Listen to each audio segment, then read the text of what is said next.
Paper chromatography is another method by which you can separate soluble components from ink, from dye, from pigment.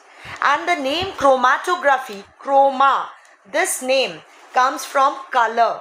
Okay, see the word chromatography, it comes from Greek word which is known as chroma, and chroma means color. Graphy means something that which is written.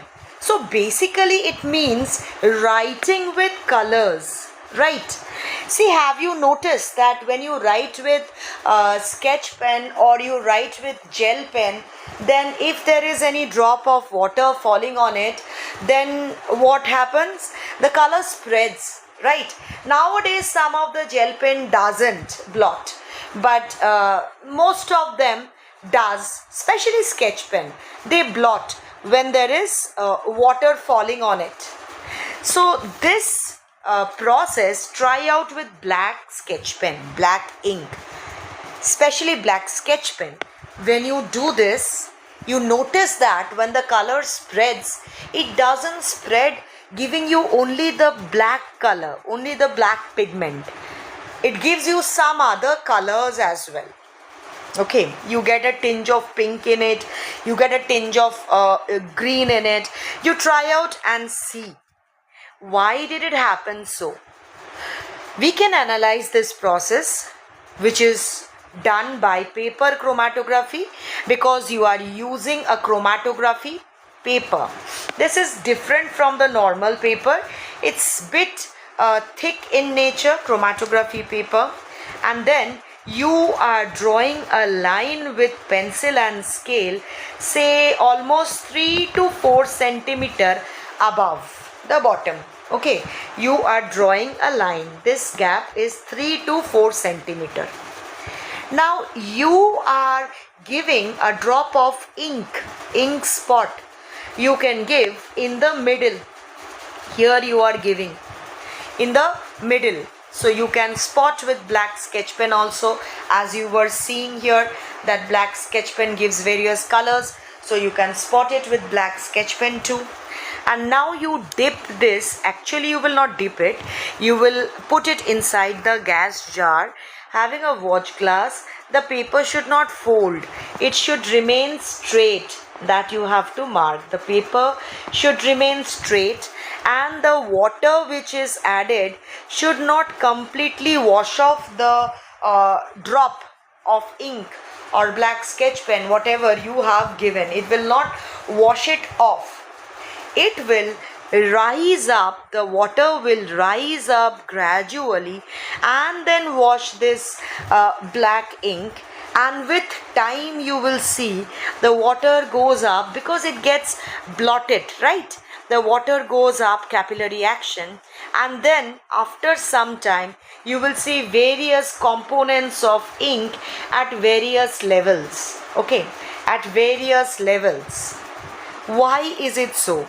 As the water rises, the ink starts to separate into different color spot. What can you infer from this? That means the ink was made up of these different colored. Yes? So this method of separating the component of the mixture. So ink is actually a mixture, and the method of separating the component of the mixture is known as paper chromatography. The method is chromatography, and you are using a paper chromatography or chromatography paper to do this. Now it uses difference in interactions of the components with the solvent and the paper to separate them. Now different color components, they get adsorbed to the paper at different levels. They rise up at different rate. So when they rise up, whichever gets adsorbed easily will be giving you that indication. Whichever gets adsorbed later will give you the indication later on, all the components. So it is based on the differences in the interaction of those components with the solvent and the paper which is used to separate them, right? The liquid carries the substances up the paper, separating them based on how fast they move. So whichever is giving you spot first, say A, B and C, this moves slowest rather, and this one is slower, and this is fast. And so at first you are getting A, then you are getting B, then you are getting C. You can try out using green food color instead of black ink. For that you will need 2% mass by volume salt solution. That means if you take 100 ml of water, you have to take 2 gram of NaCl. Then what you will get is 2% mass by volume of salt solution. And this solution will be used as the solvent. You can also use green extract of spinach leaf. You can use other flower extract, hibiscus extract is also used. But you may need to change the solvent. At times, carbon tetrachloride is used as solvent. At times, alcohol is used as a solvent. Or maybe a mixture of some other solvents are used. Okay, so this is what you mean by paper chromatography. And this is the method how you perform it. Next, let us see these questions. You have to say true or false. Also correct the false statement. That is also important. Salt can be prepared from a salt solution by evaporation or distillation. Yes, if you evaporate, you will get the solvent will evaporate and the salt will remain. Now in distillation, the soluble solutes also give you this method. So this is true.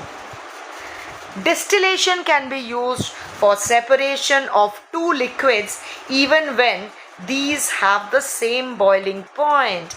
They don't have same boiling point. So this is false. So they have different boiling point with a minimum difference of what? 25 degrees Celsius. So considerable difference in the boiling point. In paper chromatography, the solvent level should be above the paper sample spot at the beginning of the experiment. This is also false because you have to allow the solvent to move up on its own. So you should not dip it in the very beginning, right? Evaporation and crystallization are the same process. Are they? Not at all. So, false. Okay? Now, they are different processes. So, next we are going to discuss how can we separate the components of heterogeneous mixtures in next video. Till then, bye all of you.